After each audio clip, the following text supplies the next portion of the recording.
Corona vaccine पर आज एक बहुत बड़ी गुड न्यूज आई है। अमेरिका ने कोरोना की सबसे सेफ और सबसे इफेक्टिव वैक्सीन पर मुहर लगा दी है। अमेरिका के फूड एंड ड्रग एडमिनिस्ट्रेशन ने फाइजर कंपनी को कोरोना वैक्सीन को मंजूरी दी है और अगर अमेरिका ने इस वैक्सीन को सुरक्षित और प्रभावी माना तो यह समझ लीजिए कि दुनिया के दूसरे देशों में भी इसे मंजूरी मिल जाएगी। यानी अब कोरोना के खिलाफ जंग के लिए दुनिया को एक मजबूत हथियार मिल गया है और अब भारत में भी कोरोना वैक्सीन को लेकर तैयारियां पूरी हो गई हैं। वैक्सीन रखने के लिए कोल्ड स्टोरेज चेन तो पहले ही बन गई थी। अब सरकार ने वैक्सीनेशन सेंटर को लेकर भी गाइडलाइंस जारी कर दी है। यानी अब कोरोना वैक्सीन भारत से बहुत दूर नहीं है। भारत के लिए अच्छी बात यह है कि दुनिया में जितनी वैक्सीन बनती है उनमें से 60% का प्रोडक्शन भारत में होता है। जाहिर सी बात है, जो कंपनियां भारत में कोरोना वैक्सीन का प्रोडक्शन करवाएंगी वो भारत को प्रायोरिटी बेस पर वैक्सीन बेचेंगी भी। यही वजह है कि भारत सरकार ने वैक्सीन की तैयारियां शुरू कर दी हैं। वैक्सीन लगाने के लिए डिस्पोजल सिरिंज की जरूरत होगी और सरकार ने इसके लिए बड़े पैमाने पर ऑर्डर दे दिए हैं।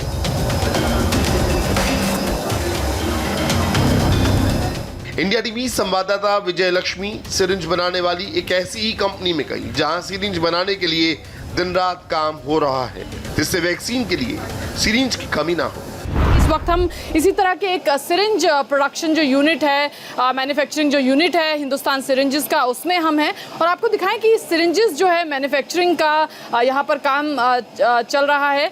कोविड की जहाँ तक बात है तो ज़्यादातर जो कंपनीज जिन्होंने अप्रूवल के लिए परमिशन मांगा है 0.5 ml सिरिंजेस का यूज़ उन वैक्सीन के लिए किया जाएगा। तो यहाँ पर जिस मैन्युफैक्चरिंग यूनिट में है हम आपको दिखाएं तो 3 हिस्से होते हैं। एक सिरिंज को बनाने के लिए एक नीडल की ज़रूरत होती है। सामने ऑटो डिसेबल नीडल है ये, यानी एक बार आप इसको इस्तेमाल करेंगे उसके बाद दूसरी बार आप इसको इस्तेमाल नहीं कर पाएंगे क्योंकि सिरिंज जो है वो पूरी तरह से लॉक हो जाता है, नीडल जो है वो पूरी तरह से लॉक हो जाता है। उसके बाद आप उसका सेकंड यूज नहीं कर पाएंगे। तो ये जो सामने दिख रहा है ये तमाम नीडल हैं। सरकार कितने बड़े पैमाने पर वैक्सीनेशन की तैयारी कर रही है इसका अंदाजा इसी बात से लगाया जा सकता है कि इस कंपनी को 18.5 करोड़ सिरिंज बनाने का ऑर्डर दिया गया है। यहाँ हर घंटे 1 लाख सिरिंज बनती हैं, फिर वो कड़े क्वालिटी चेक से गुजरती हैं, तब जाकर सिरिंज को वैक्सीनेशन प्रोग्राम के लिए सेलेक्ट किया जाता है।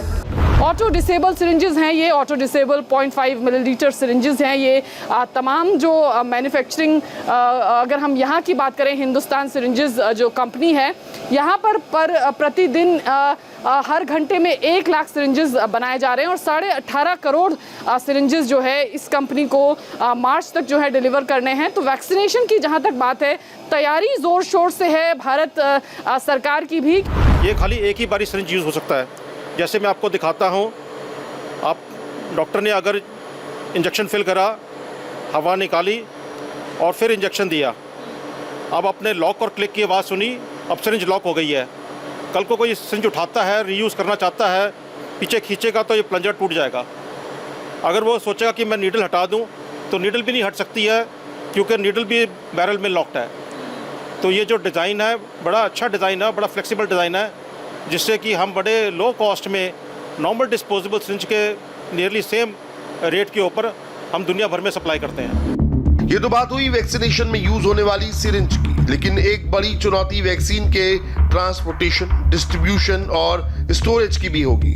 वैक्सीन को एक खास टेम्परेचर में रखना होता है वरना वो बेअसर हो जाएगी। इसके लिए भी बड़े पैमाने पर तैयारियां की जा रही हैं। मुंबई में इंडिया टीवी संवाददाता दिनेश मौर्य साइन हॉस्पिटल के वैक्सीन स्टोरेज सेंटर में गए, जहां अलग अलग टेम्परेचर के फ्रिज रखे गए हैं।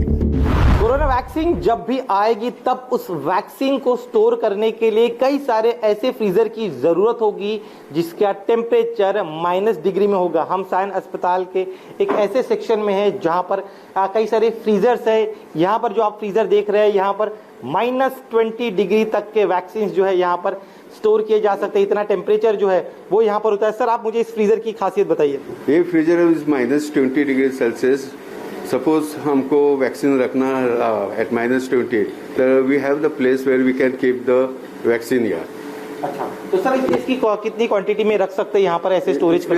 इफ 1 ml का वायल रहेगा तो इसमें हम कम से कम 3 से 4 हजार वायल्स रख सकते हैं।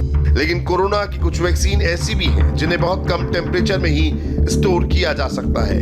जैसे फाइजर कंपनी को कोरोना वैक्सीन को स्टोर करने के लिए -70 डिग्री का टेम्परेचर चाहिए। इतना कम टेम्परेचर वाले फ्रिज भारत में बहुत कम जगह पर है। रात की बात यह है कि दिल्ली, मुंबई और अहमदाबाद जैसी जगहों पर जहां सबसे ज्यादा कोरोना का इफेक्ट हुआ, इन शहरों में इस तरह के फ्रीजर हैं।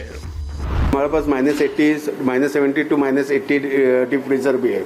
ठीक है सर, चलिए हम चाहेंगे कि आप हमें दिखाइए, हमारे दर्शकों को दिखाइए। देखिए एक बड़ी चुनौती बीएमसी के सामने है, महाराष्ट्र सरकार के सामने, लेकिन चूंकि वैक्सीनेशन जो है जो जल्द शुरू होने वाला है और वैक्सीन आ सकते हैं, तो ऐसे में तैयारी यहाँ पर की गई है। सर ये जो फ्रीजर मैं देख रहा हूँ इसके बारे में बताइए थोड़ा। This freezer is about -70 to -80 degree. If the vaccine want to be stored at this temperature, तो -70 to -80 we can store, and यहाँ पे 4000 vial of 1 ml we can store it, 4000 to 5000।